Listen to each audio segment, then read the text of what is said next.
Mobile, Alabama, April 14th, 1857. The afternoon heat pressed down on Water Street like a wool blanket soaked in Gulf humidity, turning the air thick enough to taste.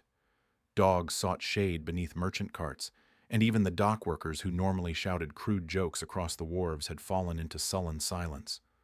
By 3 o'clock, respectable people had retreated indoors, leaving the streets to sailors, slaves running errands, and the occasional drunk stumbling between grog shops.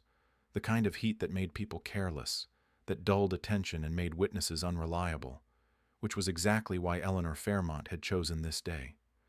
Jeremiah Whitmore's photography wagon sat in an alley behind McKinley's Mercantile, positioned where the narrow passage dead-ended against a brick warehouse wall. The wagon itself was unremarkable, a converted Conestoga with J. Whitmore daguerreotype portraits, too, painted in yellow letters that had faded to the color of old butter. Whitmore had arrived in Mobile 3 weeks earlier, setting up his traveling studio in a location carefully chosen for discretion. Unlike the portrait studios on Government Street, where wealthy families posed in their finest clothes beneath crystal skylights, Whitmore's wagon catered to working people, sailors wanting a photograph to send home before shipping out, young couples marrying in haste and needing proof for distant families, freedmen scraping together coins to document their existence in a world that preferred to forget they existed. Business had been steady enough that no one paid attention to his comings and goings, until the night a white woman knocked on his wagon door after midnight. Whitmore had been developing plates in his makeshift darkroom, using the red-filtered lantern that turned everything the color of dried blood. The knock came soft, almost apologetic, but insistent. 3 raps, pause, 3 more. When he opened the door a crack, he found himself looking at a young woman whose face he recognized immediately from the society pages of the Mobile Register. Eleanor Fairmont, 22 years old, daughter of Henry Fairmont, who owned Riverside, Magnolia Heights, and Fairhaven, 3 cotton plantations that together employed 347 enslaved people and produced enough bales to fill 4 steamboats every harvest season. Standing 2 steps behind her in the shadows, hat pulled low and eyes fixed on the ground, was a black man Whitmore didn't know but instantly understood.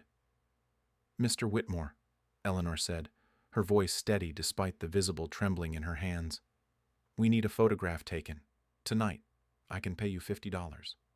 She held out 5 $10 gold pieces that caught the moonlight like small suns. In 1857, $50 represented nearly 3 months' income for a traveling photographer. It also represented enough money to make a man ignore his instincts, which were screaming at him to close the door and pretend this conversation had never happened. Whitmore looked past her at the man in the shadows. "Who's he?" "His name is Samuel."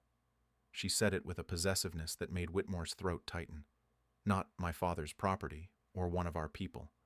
Just his name, spoken like it mattered, like he was someone whose identity existed independent of his bondage." Whitmore knew immediately what they were asking. Interracial marriage had been illegal in Alabama since 1822, codified in a law that made it a crime for any white person to intermarry with a Negro or descendant of a Negro to the 3rd generation inclusive. The penalty was imprisonment, but everyone understood the real punishment would come from vigilantes long before any judge saw the case. And simply being photographed together, documented in a medium that captured reality with unsettling precision, violated social codes so fundamental that most white Southerners couldn't imagine anyone breaking them. Photographs weren't like paintings, which could be denied or explained away as artistic license. Photographs testified. They were evidence of things that had actually happened, frozen in silver and glass. "This is a dangerous thing you're asking," Whitmore said quietly. "I know." Eleanor's eyes met his directly, and he saw something in them that made him understand this wasn't impulsive rebellion or naive romance. This was desperation refined into steel. "That's why I'm paying you enough to leave town immediately after. I assume you'll want to." She wasn't wrong. Whitmore counted the coins in his palm, feeling their weight, calculating distances. $50 would get him to New Orleans by steamboat, with enough left over to rent a studio and start over with a new name. He'd done it before, in Charleston, after a different kind of trouble. He opened the wagon door wider. "Come in, both of you, quickly." The interior smelled like collodion and ether, chemicals sharp enough to make eyes water. Whitmore had converted the space into a functional portrait studio, with a canvas backdrop tacked to one wall and a wooden bench positioned to catch light from the oil lamps he arranged in careful angles. His camera, a Voigtlander brass lens mounted on a mahogany box, sat on its tripod like a mechanical eye that saw too much and judged nothing. Samuel entered last, removing his hat and holding it in both hands with the careful posture that suggested years of practice in avoiding attention. He was young, maybe 26, with the kind of bearing that came from walking a tightrope every day of your life. His clothes surprised Whitmore. Not the rough Osnaburg that field hands wore, but a white linen shirt, clean and starched, with buttons made of actual buttons rather than carved wood or bone. Someone had taken care with his appearance, someone who had access to the house, to the laundry, to the sewing materials that marked the difference between field labor and domestic work. "Where do you want us?" Eleanor asked, already moving toward the bench with the decisiveness of someone who had thought through every detail. Whitmore lit 4 oil lamps and arranged them in a semicircle, creating the diffuse light that would keep shadows from turning faces into masks. He loaded a prepared glass plate into the camera, his hands moving through the familiar ritual while his mind continued screaming at him to stop. "Sit on the bench," he said. "You can arrange yourselves however you want, but remember, you'll have to hold completely still for 15 seconds once I remove the lens cap. Even breathing too deeply will blur the image." Eleanor sat first, arranging her dark silk dress with the unconscious grace of someone trained from childhood in the mechanics of appearing respectable. Her dress was expensive, dark silk with ivory buttons running from collar to waist, but not ostentatious. The kind of dress a planter's daughter might wear for an informal afternoon visit, nothing that would draw attention in a family photograph. Samuel stood behind her, and for a moment Whitmore thought he would maintain the careful neutrality of a servant, hands at his sides, face blank. Instead, Samuel placed his right hand on Eleanor's shoulder. The gesture was subtle, almost innocent. In any other context, a brother with his sister, a husband with his wife, it would have meant nothing. But here, in this wagon that smelled of chemicals and secrets, with the weight of Alabama law and Southern custom pressing down on all 3 of them, it meant everything. Whitmore saw the way Samuel's fingers curved against the dark silk, not gripping but resting with a familiarity that spoke of countless similar moments. He saw Eleanor's hand reach up to cover Samuel's, their fingers intertwining with the ease of long practice. And he saw the way they looked at each other instead of at the camera, their faces turning slightly inward, creating a private world that excluded everything else. "That's how you want it?" Whitmore asked, his voice rougher than he intended. "Yes." Whitmore ducked beneath the focusing cloth and stared at their inverted images in the ground glass. The composition was perfect in a way that made his chest ache. 2 people rendered in shades of gray, their bodies forming a single silhouette against the dark backdrop. Beautiful and damning in equal measure. He removed the ground glass, inserted the prepared plate, and withdrew the dark slide. "When I remove the lens cap, don't move. Don't even think about moving. 15 seconds. He removed the cap. The lens opened like a dilated pupil, and for 15 seconds that stretched into something eternal. Eleanor and Samuel held themselves absolutely still. The oil lamps hissed softly. Somewhere outside, a drunk sang a tuneless song about a girl in New Orleans. Inside the wagon, 2 people breathed as shallowly as possible, while a chemical reaction captured the light reflecting off their faces, their hands, the silk of Eleanor's dress, and the starched linen of Samuel's shirt, capturing everything, the angle of her chin, the way his thumb pressed against her shoulder, the undeniable evidence that they had sat together like this, touching, present, real. Whitmore replaced the lens cap and withdrew the plate. "Done. You can move now." Eleanor exhaled shakily. Samuel's hand slipped from her shoulder, and the absence seemed to pain them both. Whitmore carried the plate to his developing table, mixing the iron sulfate solution with fingers that had grown steady through years of practice. The developing solution always made him think of blood, the way it bloomed across the pale glass in reddish stains before the image emerged. He poured it carefully over the exposed plate, rocking it back and forth while watching shapes materialize out of chemical mist. First came the darkest shadows. The backdrop, Samuel's face turned slightly toward Eleanor. Then the mid-tones, Eleanor's dress, her hands folded in her lap, the graceful curve of her neck. Finally, the highlights, the buttons on his shirt, the way light caught her hair, the delicate bones of their intertwined fingers. The image sharpened with each second until Whitmore was looking at something so clear, so undeniable, that his hands started shaking despite his years of experience. He'd photographed hundreds of people, soldiers and merchants, mothers with babies, old men who wanted one last image before death. But he'd never captured this particular quality before. The photograph didn't just show two people sitting together. It showed intimacy, connection, the kind of bond that could survive in a world determined to destroy it or die trying. When the image had fixed in the solution, Whitmore washed the plate carefully and mounted it in a leather case, the expensive kind with velvet lining that protected daguerreotypes from scratches and air. He handed it to Eleanor without speaking. She opened the case and stared at the image for a long moment, her eyes filling with tears that she didn't let fall. "It's perfect," she whispered. Samuel looked at the photograph over her shoulder, and something in his expression broke in a way that made Whitmore turn away. This was private, this moment. He shouldn't be witnessing it. "You need to leave," he said quietly. "Separately. You first, ma'am." "Give her 10 minutes," he told Samuel, "then go a different direction." Eleanor closed the leather case and tucked it inside her shawl, pressing it against her ribs like it was something alive that needed protection. "Thank you, Mr. Whitmore." "Don't thank me. Just leave town and don't come back. Whatever you're planning, it's going to end badly." He said it as gently as he could, but her expression didn't change. "I know," she said, "but at least we'll have proof that this was real." She left first, slipping out into the darkness with the careful movements of someone who had practiced being invisible. Samuel waited exactly 10 minutes, counted out on Whitmore's pocket watch, before following. He paused at the door, looked back at Whitmore, and said the only words he'd spoken all night. "Take care of yourself." Then he was gone, and Whitmore was alone with his wagon full of chemicals and the glass negative that still sat in the developing tray, the one piece of evidence that could connect him to what had just happened. He stared at it for almost a minute, weighing risks and possibilities, before making his decision.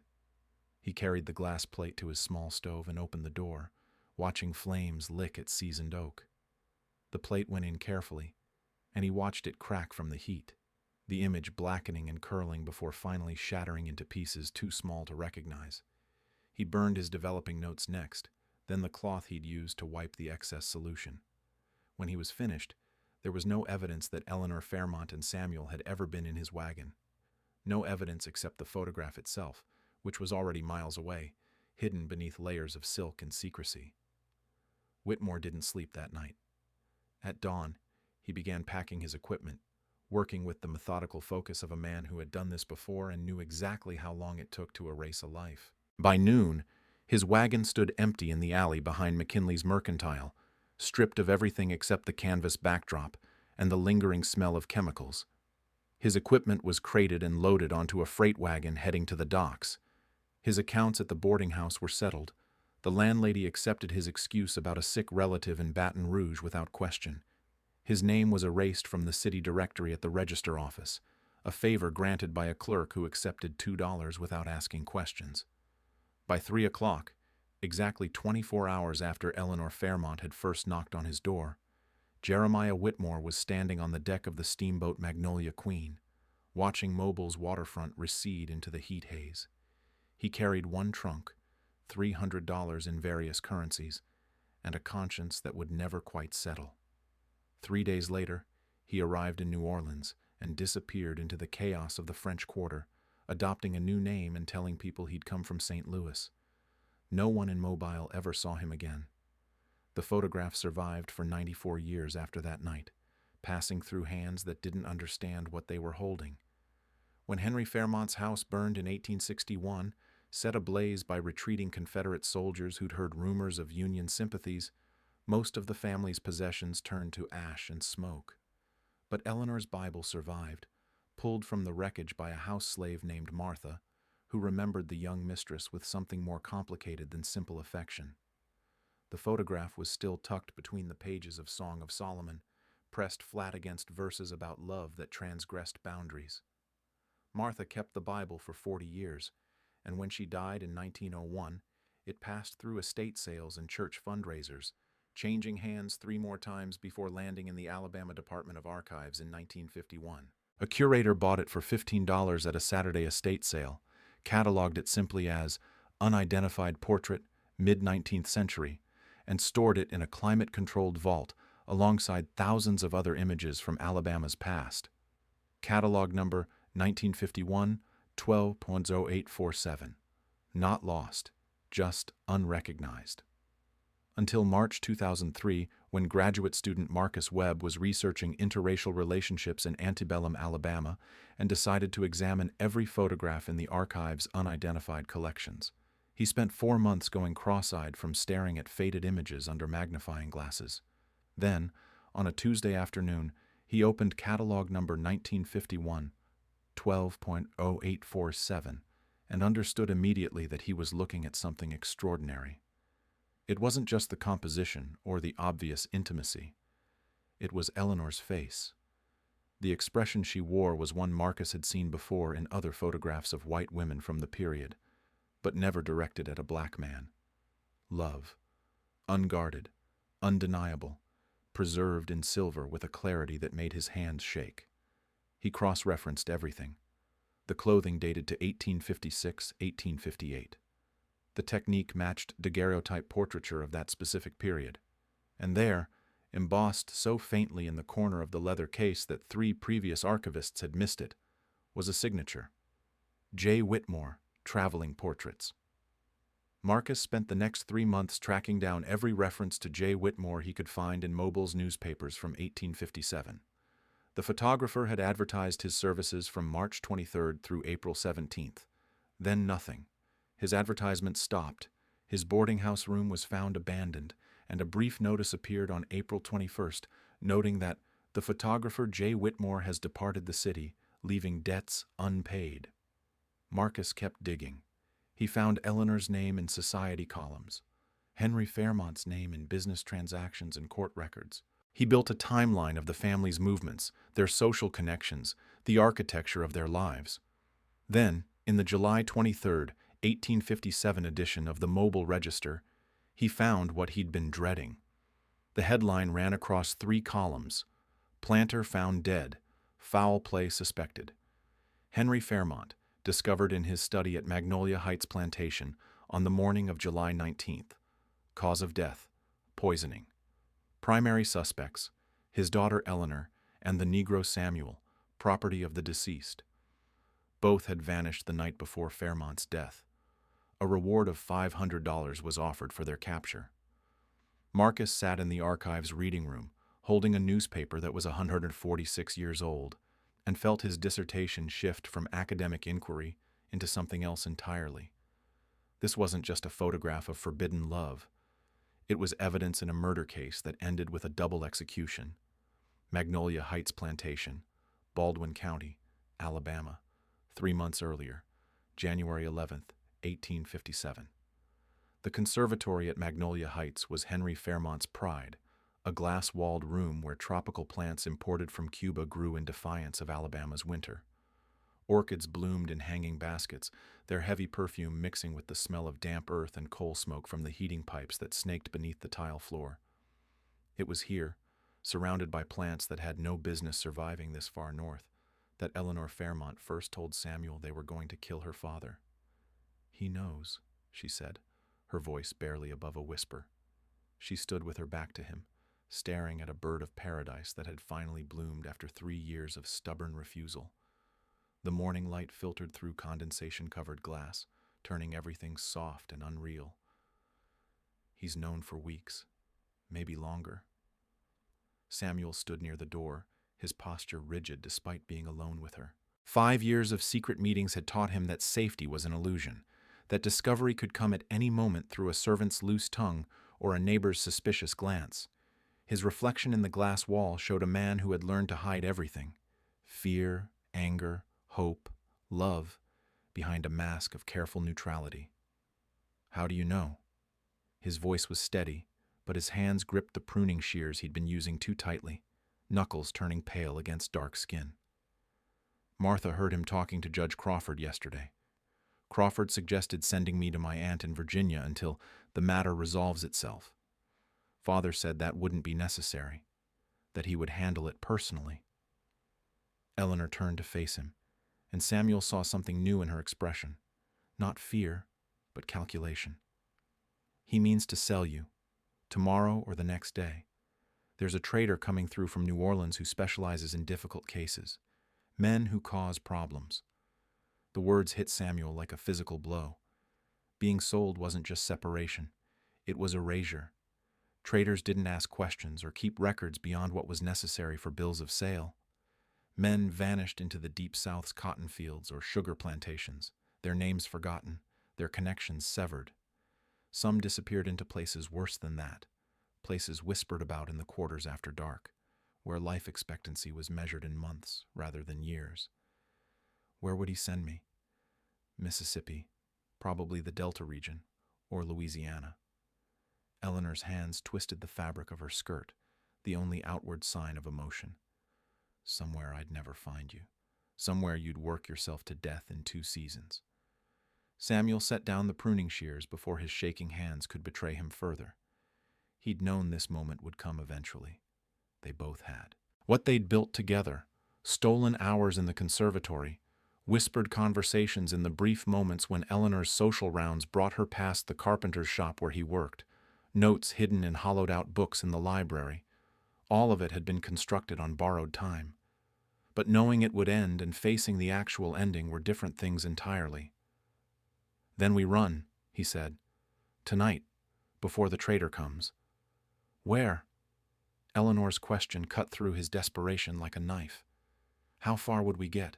A white woman and a black man traveling together? We'd be stopped by the first sheriff we encountered. You'd be hanged, and I'd be returned home in disgrace. If we're lucky." She was right. Samuel had known runaways, had hidden food for them, mended shoes, drawn maps of the swamp routes that might lead north. He'd also seen what happened when they were caught. The patrol system was efficient, motivated by bounties and the visceral fear that kept the whole system functioning. Running was suicide dressed up as hope. Then what? The question came out harsher than he'd intended. We just wait for him to tear us apart? Go quietly? No. Eleanor crossed the space between them in 3 quick steps, close enough that he could smell lavender water and the particular scent of her skin that had become more familiar to him than his own. Close enough to be dangerous if someone entered unexpectedly. "We make sure he can't." Samuel understood before she finished speaking. The knowledge arrived fully formed, bringing with it a cascade of implications that made his stomach turn. "Eleanor, don't say it's impossible. Don't tell me we can't." Her voice remained quiet, but intensity burned beneath the words. "I've spent 3 months thinking about this. 3 months examining every option, every possibility. This is the only way." "You're talking about murder." "I'm talking about survival." She reached up and touched his face, a gesture so rare and reckless that it made his breath catch. "They'll hang you for being with me. You know that. The law says 6 months to 5 years, but the law doesn't matter when a planter's daughter is involved. They'll make an example. And they'll lock me away somewhere. An asylum, probably, where they put inconvenient women who refuse to be managed. We'll both be destroyed, just in different ways." Samuel caught her hand, pressed it against his cheek for one brief moment, before gently lowering it. They'd touched so rarely in 5 years. Every contact had been rationed, measured against the risk it represented. "How?" Eleanor's answer came without hesitation, and Samuel understood she'd been planning this for longer than 3 months. Probably since the first time they'd admitted what existed between them, 2 years ago in this same conservatory, when he'd been installing new heating pipes, and she'd brought him water on a day hot enough to make the glass walls feel like an oven. "Arsenic," she said. Small doses over several weeks. Father's health has been declining. Everyone knows that. His stomach troubles, the weight loss, the weakness. Dr. Pemberton already suspects consumption. One more illness won't raise suspicions. Where would you get arsenic? The rat poison in the storage shed. It's bought in bulk. No one tracks how much is used. I've been taking small amounts for the past month, mixing it with clay and sugar to change the appearance. No one's noticed. Samuel felt something cold settle in his chest. This wasn't a desperate plan formed in panic. This was premeditation. Eleanor had been preparing to kill her father for weeks, maybe months, and had only now chosen to tell him. The realization should have frightened him. Instead, he felt something closer to awe at the steel core beneath her careful social graces. Why tell me now? Because I need your help with what comes after. Eleanor moved to a small workbench where she kept her gardening tools and pulled aside a pot of ferns. Behind it was a wooden box, plain and unmarked. She opened it to reveal a leather pouch heavy with coins, a set of forged traveling papers, and 2 tickets for a steamboat to New Orleans.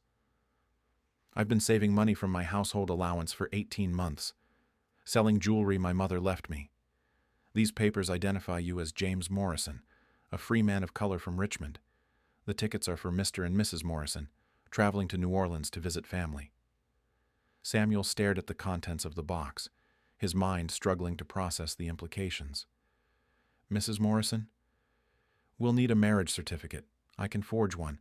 I've been practicing my father's signature and Judge Crawford's. It won't hold up under serious scrutiny, but it doesn't need to.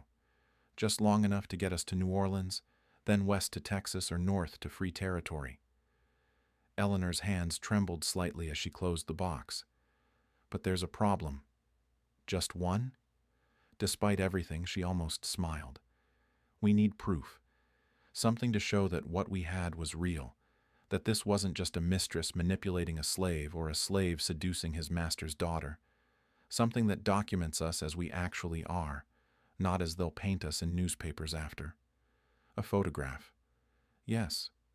Eleanor held his gaze. Before we do this, before everything changes, I want one moment captured as truth. Not their version. Ours. Samuel's mind raced through logistics, dangers, impossibilities. A photograph meant a photographer, which meant another person who could testify against them.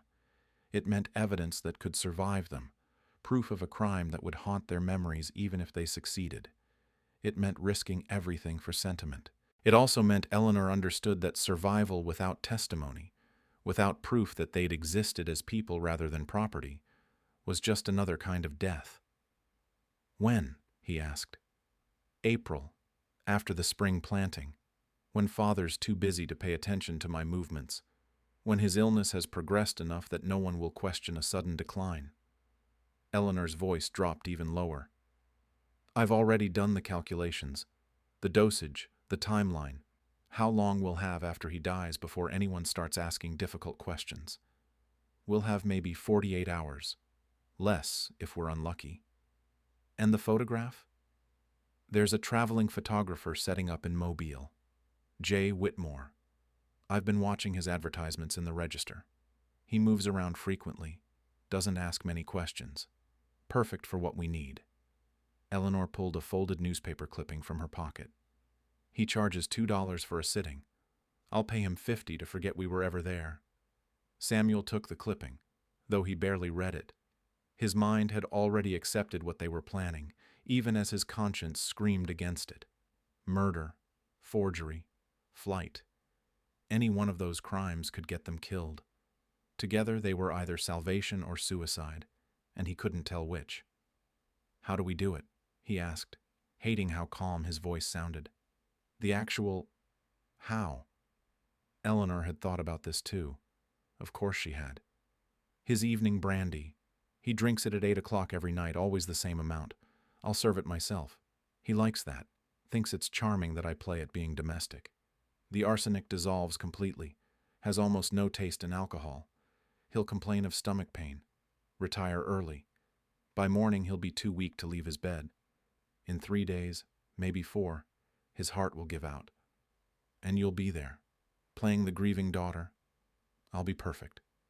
Something flickered across her face. Grief or guilt, or maybe just exhaustion. I've been practicing. They stood in silence for a long moment, the weight of what they were planning settling over them like a shroud. Somewhere outside, a bell rang, the noon signal that brought field hands in for their midday meal. Normal life, continuing as if the world wasn't about to fracture. We could still run, Samuel said quietly, though he knew it was useless. Take our chances. And die on the road, or get dragged back here for a very public execution. Eleanor shook her head. No. This is the only way we both survive. The only way we get proof we existed as something more than master and property. Samuel wanted to argue, to find another solution, to believe in a world where they didn't have to choose between murder and separation. But he'd lived in the South his entire life, had seen what happened to people who tried to exist outside the boundaries drawn by race and law. He knew Eleanor was right. Not morally, perhaps, but practically. They had no good choices, only terrible ones. When the time comes, he said slowly, when your father drinks that brandy, don't. Eleanor's interruption was sharp. Don't tell me you'll do it instead. Don't try to protect me from this. I made this choice. I'll carry it.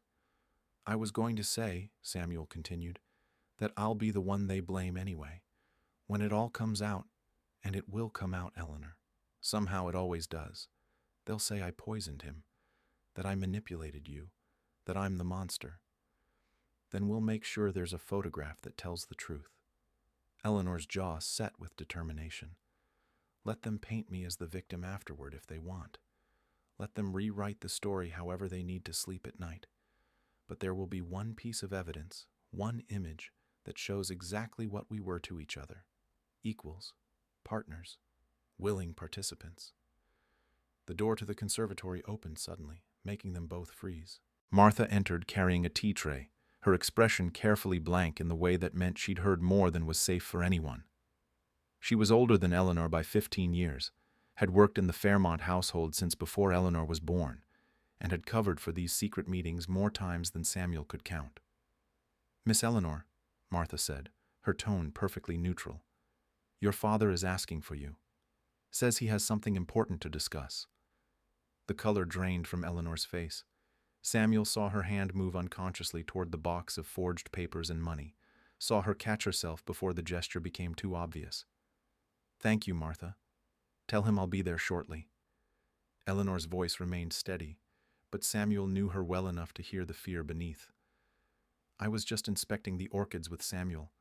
One of them seems diseased. Martha set down the tea tray without looking directly at either of them.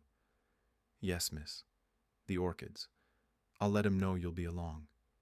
She paused at the door, her voice dropping to barely a whisper. You be careful now, Miss Eleanor. All sorts of things can go wrong with plants. Sometimes the roots are poisoned before you even notice the leaves starting to brown. Then she was gone, leaving silence and the heavy understanding that Martha knew exactly what they were planning, that she knew and had chosen to warn rather than expose them, that she, like them, was playing a dangerous game with impossibly high stakes. Eleanor moved quickly to hide the box of papers and money back behind the ferns. Her hands shook more noticeably now, the shock of Martha's warning breaking through her careful composure. I have to go. If I keep him waiting, I know. Samuel wanted to reach for her, to offer some comfort, but they'd already taken too many risks. Be careful. We're past careful. Eleanor straightened her dress, smoothing away wrinkles and composing her expression into something appropriate for a dutiful daughter. But I'll be cautious. We have 3 months, Samuel. 3 months to make this work. She left through the conservatory's main entrance, her footsteps fading as she walked toward the main house and whatever confrontation her father had planned. Samuel waited a full 5 minutes before leaving through the servants' entrance, pruning shears in hand, playing his role of groundskeeper perfectly. He didn't see Martha watching from a second-floor window, her expression troubled. Didn't know that Judge Crawford had indeed recommended sending Eleanor away, but had also suggested a much simpler solution, selling Samuel immediately, before the situation became more complicated than it already was. Didn't know that Henry Fairmont, sitting in his study and waiting for his daughter, had already penned a letter to a slave trader in New Orleans. The trader was scheduled to arrive not tomorrow or the next day, but that evening. In 6 hours, Samuel would be in chains. The plan they'd spent 3 months building would collapse before it even began. And Eleanor Fairmont, walking toward her father's study with poison literally hidden in her rooms and metaphorically burning in her heart, was about to discover that sometimes murder isn't a choice at all. It's self-defense, Magnolia Heights Plantation. January 11th, 1857. Evening. Henry Fairmont sat in his study with the kind of stillness that came from 30 years of making decisions that destroyed lives. The room smelled of leather and cigar smoke, walls lined with books he'd never read but purchased because wealthy men were supposed to have libraries. On his desk sat a crystal decanter of brandy, a half-finished cigar, and a letter from New Orleans trader Marcus Hennessy confirming arrival by evening coach. He'd been expecting Eleanor for 20 minutes. Waiting was a tool he'd perfected. Let them stew, let their imagination fill with worst-case scenarios. Fear was more effective than anger, more lasting. The knock came soft and proper. "Father? You wanted to see me? Come in, Eleanor. Sit." She entered wearing a blue silk day dress, hair arranged carefully, hands folded. The perfect image of Southern womanhood. Henry had always been proud of how well she'd been trained, until 6 months ago, when Martha reported suspicious meetings in the conservatory. A father who didn't pay attention might have missed it. Henry Fairmont missed nothing.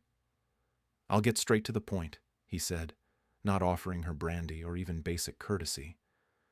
"I know about Samuel." Eleanor's face remained composed, but he saw the micro-flinch, the brief flutter of her eyelids that betrayed panic. Good. She wasn't as practiced at deception as she thought. "I don't know what you mean." "Don't insult my intelligence." Henry leaned forward.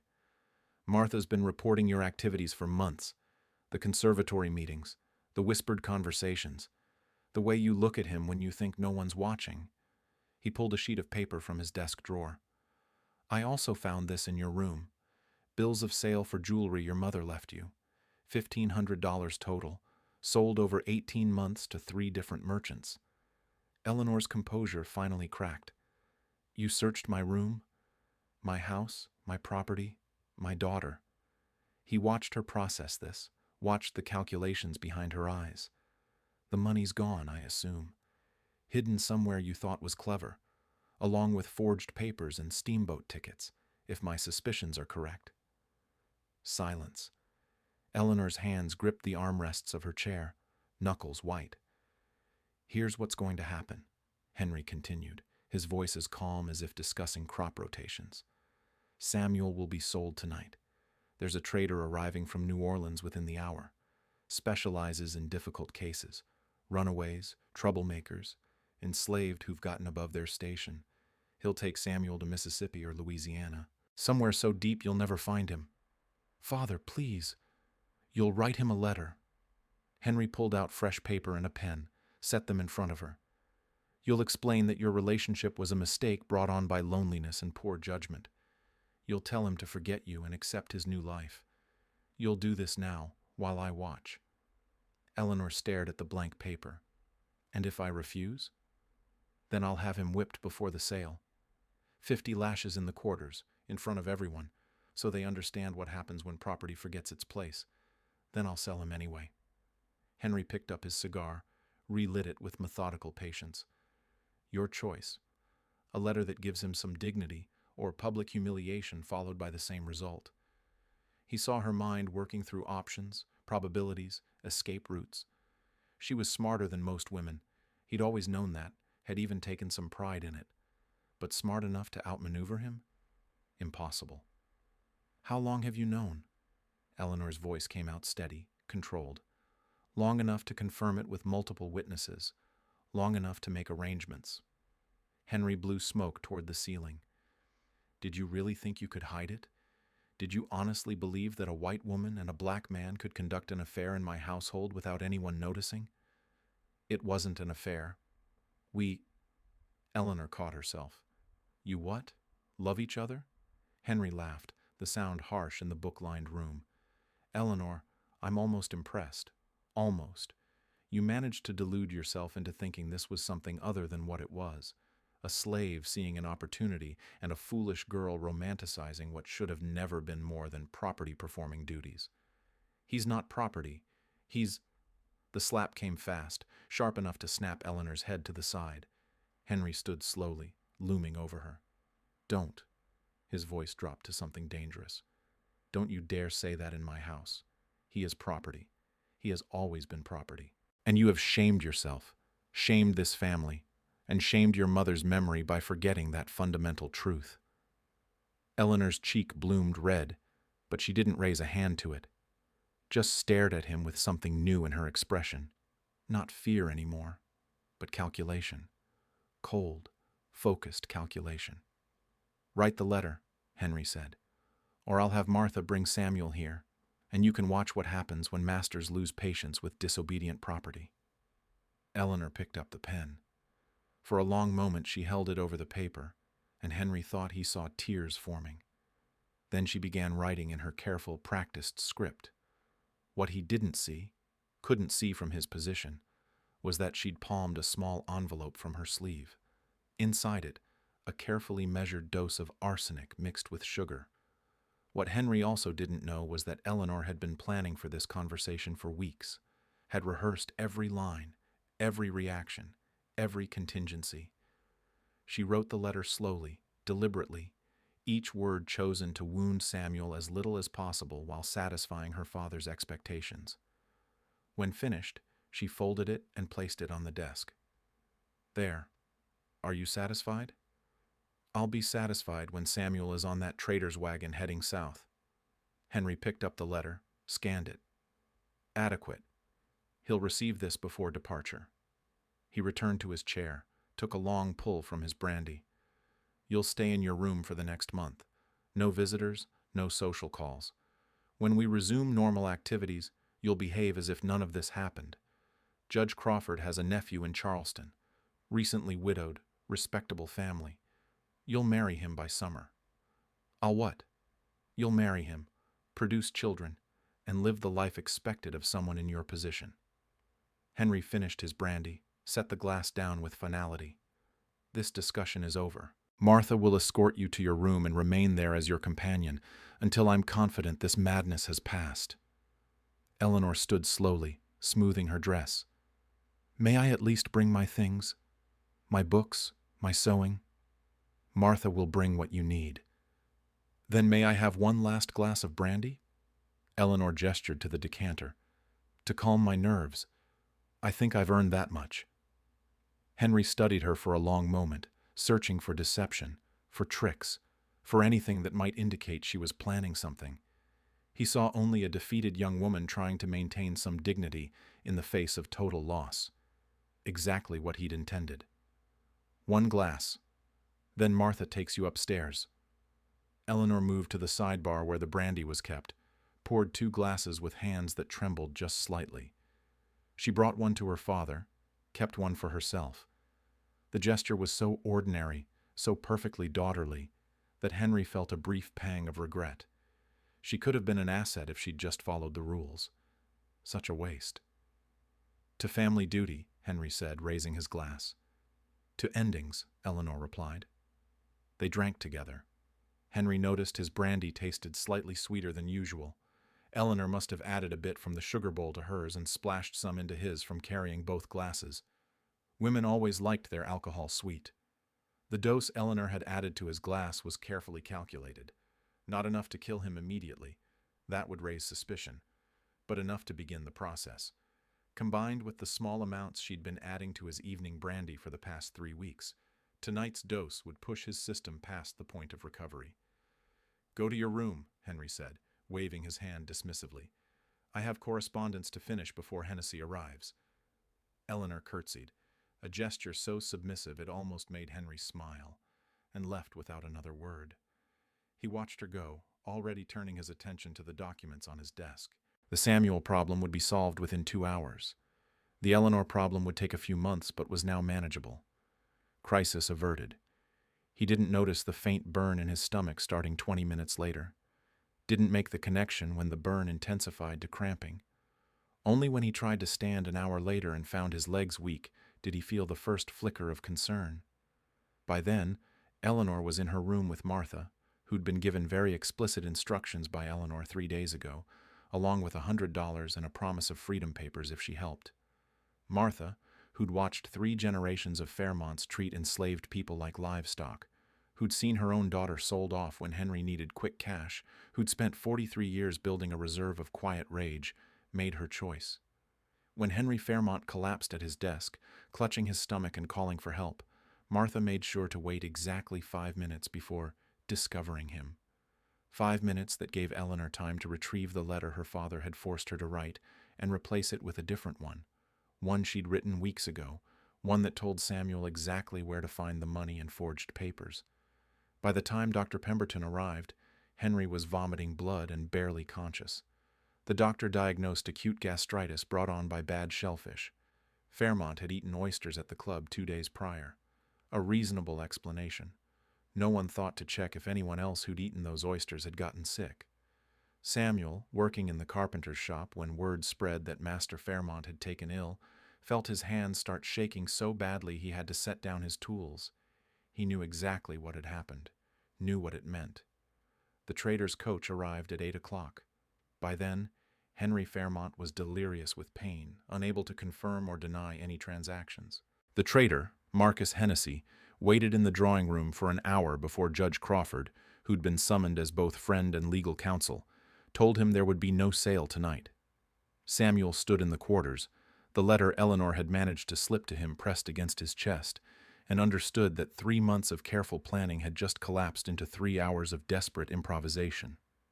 At midnight, while Dr. Pemberton sat with the violently ill Henry Fairmont and debated whether to try bloodletting, Samuel stood at the servants' entrance to the main house. Martha opened the door, looked at him with eyes that held 43 years of witnessing horrors, and stepped aside. She's in her room, top of the stairs, 3rd door on the right. You have maybe 10 minutes before Dr. Pemberton checks on her. Why are you helping us? Because I'm tired. Martha's voice was flat, empty. Tired of watching people like you and her get destroyed for the crime of being human. Now go. Clock's running. Samuel climbed the stairs, found Eleanor's door, knocked 3 times. She opened it wearing a traveling dress, her hair pinned up, a leather satchel already packed. Behind her, the window stood open, rope made from knotted bed sheets dangling into the darkness. He's dying. Samuel's question wasn't really a question. By morning, yes. Maybe sooner. Eleanor's voice was steady, clinical. We have to leave now. The forged papers and money are in the satchel. Martha's arranged for 2 horses to be waiting at the crossroads. We ride to Mobile, catch the first steamboat out. I don't care where it's going as long as it's away. Eleanor, Samuel caught her hand. This makes us murderers. No, she held his gaze. This makes us survivors. There's a difference. From downstairs came the sound of raised voices, Dr. Pemberton calling for more water, Crawford asking questions about what Fairmont had eaten. Crisis sounds that would keep everyone's attention for precious minutes. We can still turn back, Samuel said, even as he helped her lift the satchel. Confess. Face whatever comes. They'll hang you and lock me in an asylum. That's what comes. Eleanor moved to the window, tested the rope. I chose this. Weeks ago, when I realized we had no other options. I chose you over him, freedom over duty, truth over their laws. Now you have to choose. Are you coming with me or not? Samuel looked at the woman who'd poisoned her own father for him, saw the desperation and determination in equal measure, understood that she'd crossed a line that could never be uncrossed, that she'd staked everything on them having a chance. I'm coming. They went out the window together, climbed down the improvised rope in the Alabama darkness. Behind them, Henry Fairmont convulsed in his study while a doctor tried treatments that would never work.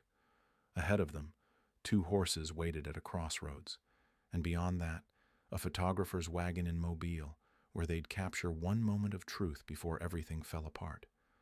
Samuel and Eleanor ran hand in hand through the January night, fugitives before the crime was even officially discovered. They had stolen horses, forged papers, and poison in their past. What they didn't have yet, what wouldn't come for 3 more months, was the photograph that would turn them from forgotten criminals into a historical mystery.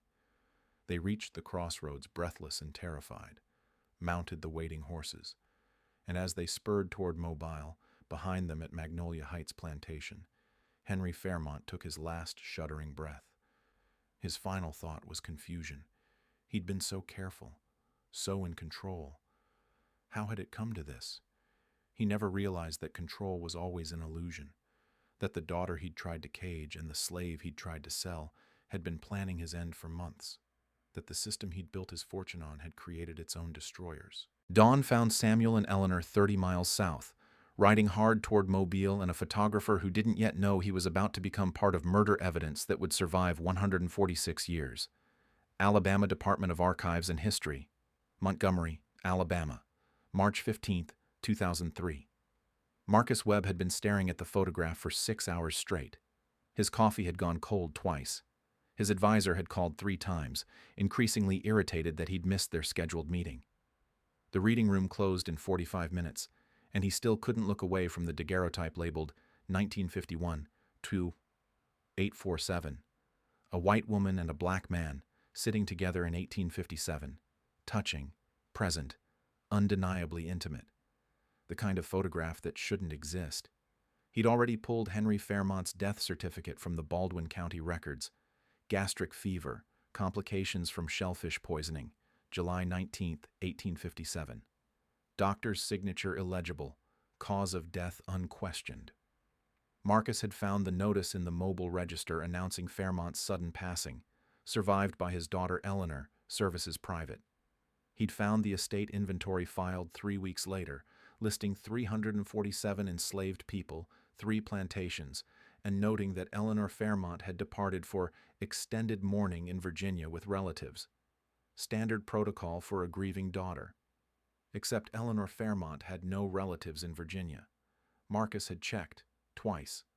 The aunt mentioned in one newspaper item didn't exist in any census records, marriage registers, or property deeds.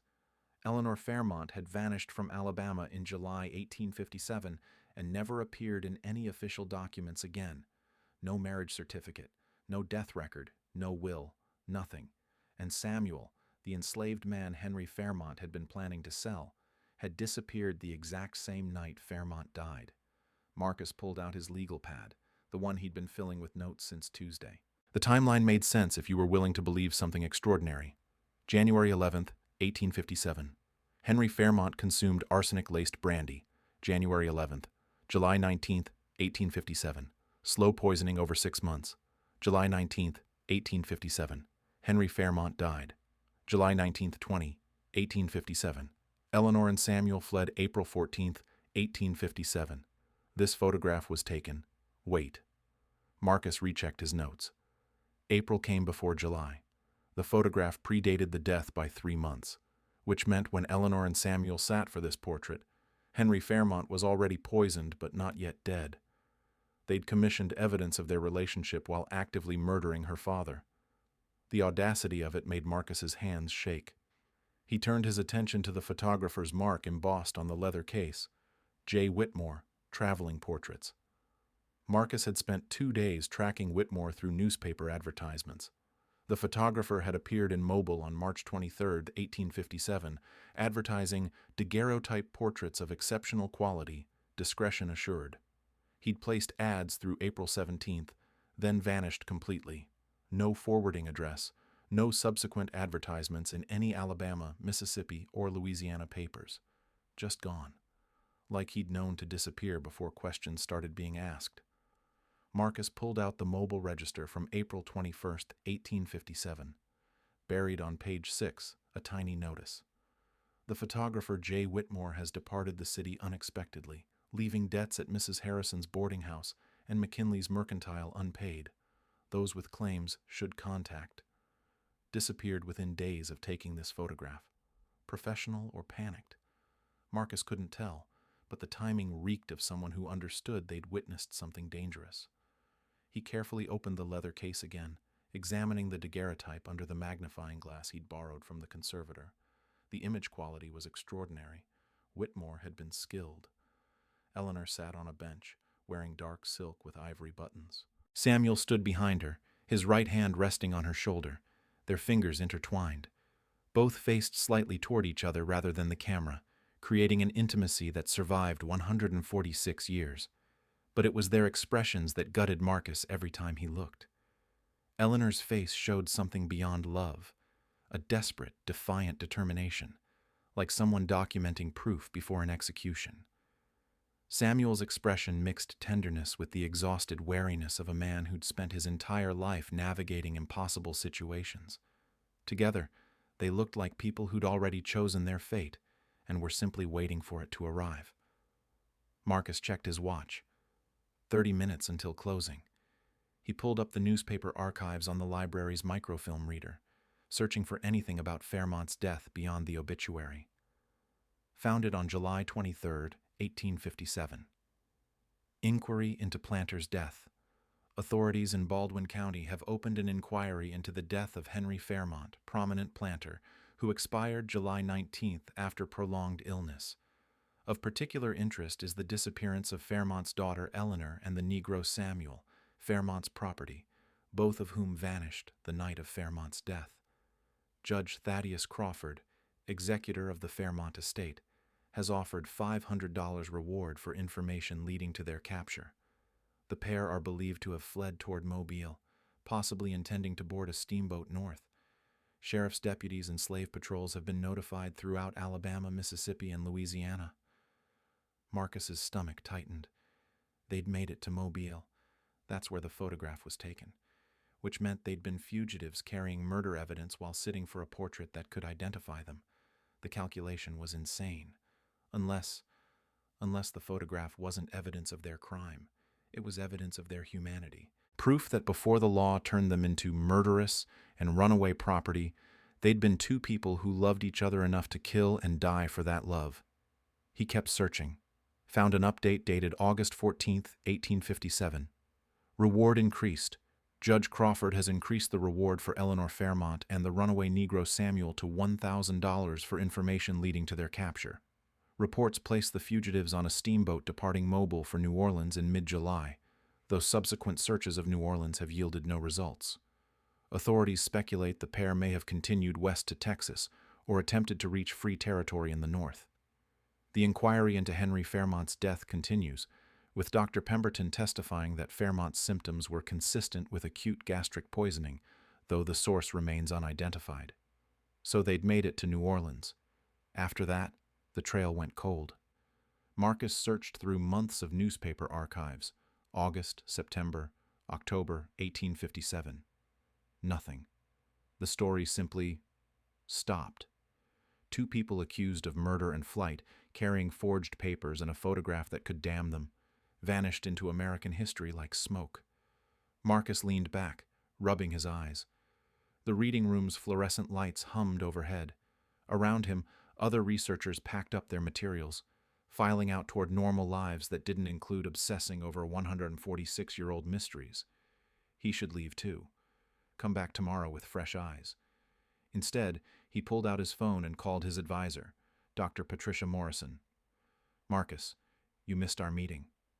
I know, I'm sorry, but I need to talk to you about something I found. It's 6 o'clock. I'm making dinner. This is important. I found a photograph, a daguerreotype from 1857.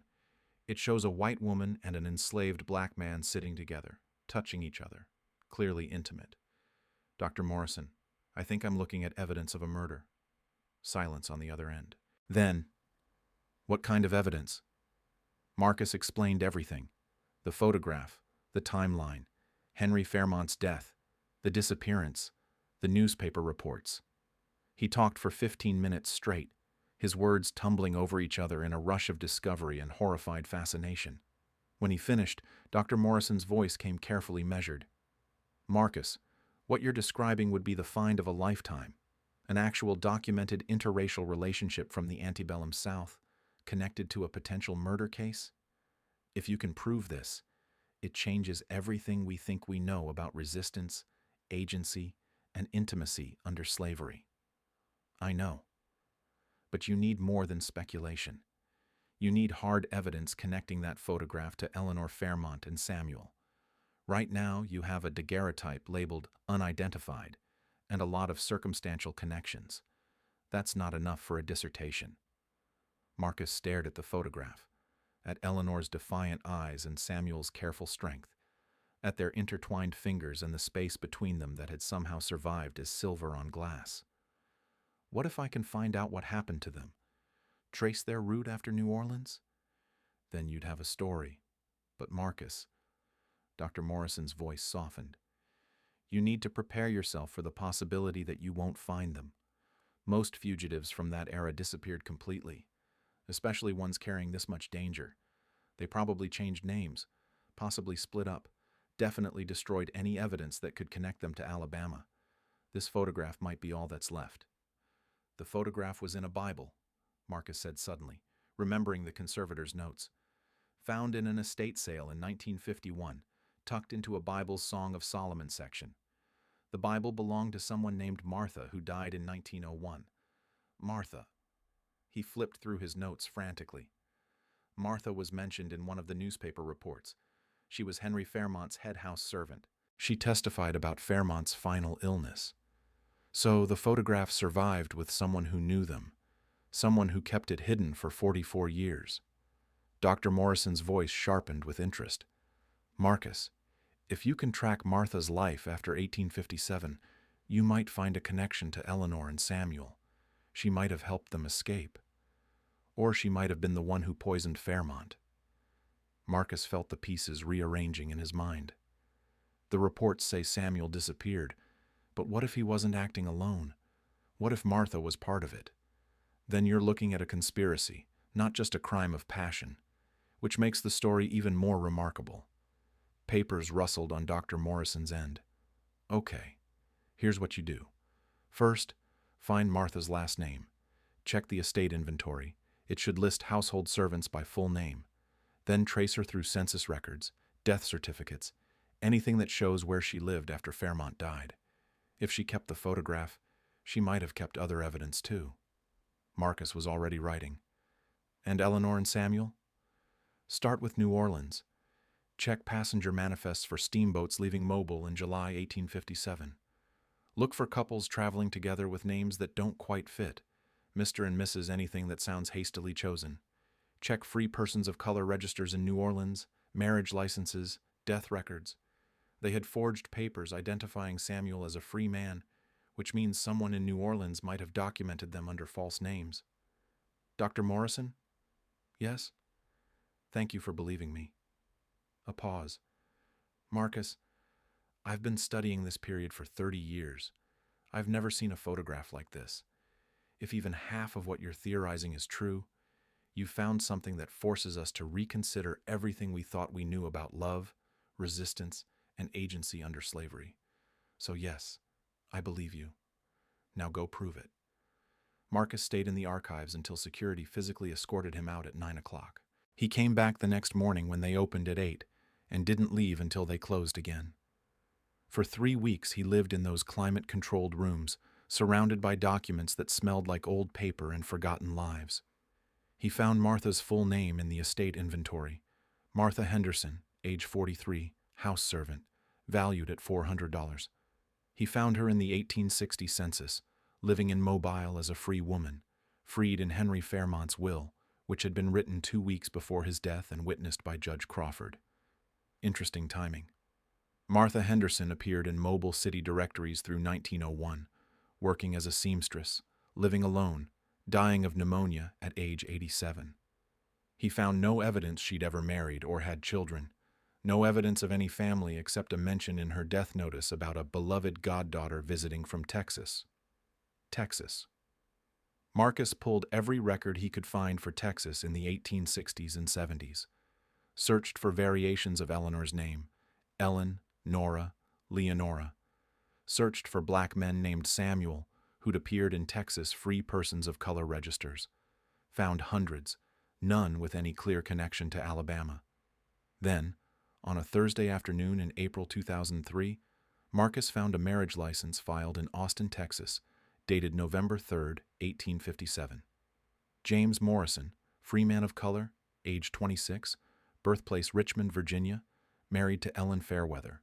White, age 22, birthplace Charleston, South Carolina. Witnessed by Rebecca Morrison, James's sister, and Thomas Fairweather, Ellen's brother. Both witnesses' signatures were in the same handwriting as the couple's. Marcus stared at the names. James Morrison, the identity on the forged papers Eleanor had mentioned preparing.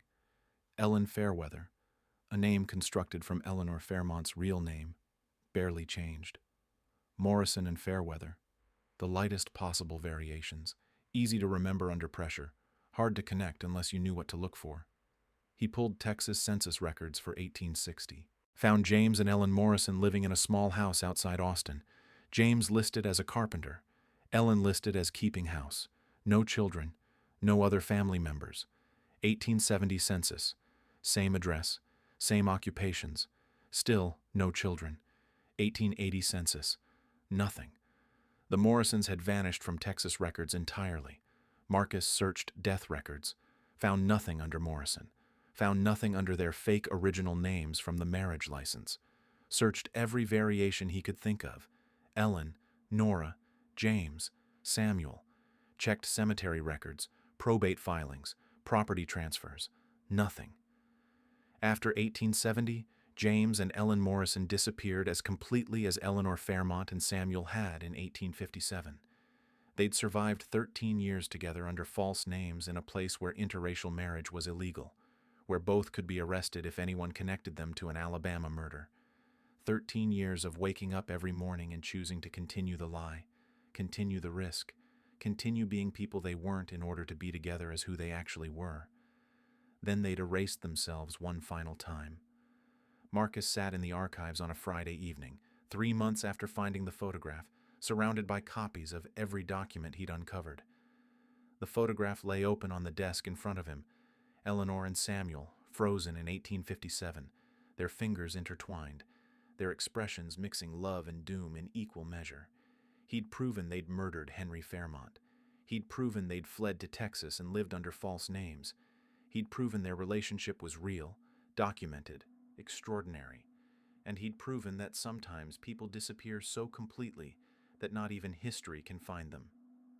Marcus carefully closed the leather case, made copies of all his research, began writing the dissertation that would earn him his Ph.D. and launch his academic career. The dissertation that would turn Eleanor Fairmont and Samuel into a footnote that scholars would argue about for decades. Was it murder or self-defense? Love or manipulation? Tragedy or triumph? But in the quiet of the archives, with the photograph's weight in his hands, Marcus understood something that wouldn't fit in any academic paper. Eleanor and Samuel hadn't killed Henry Fairmont for freedom or love or revenge. They'd killed him because he'd left them no other way to exist. And when they'd sat for this photograph in April 1857, with poison already in Fairmont's system and death approaching fast, they'd captured one moment of truth, one image that said, "We were here. We were real. We loved each other.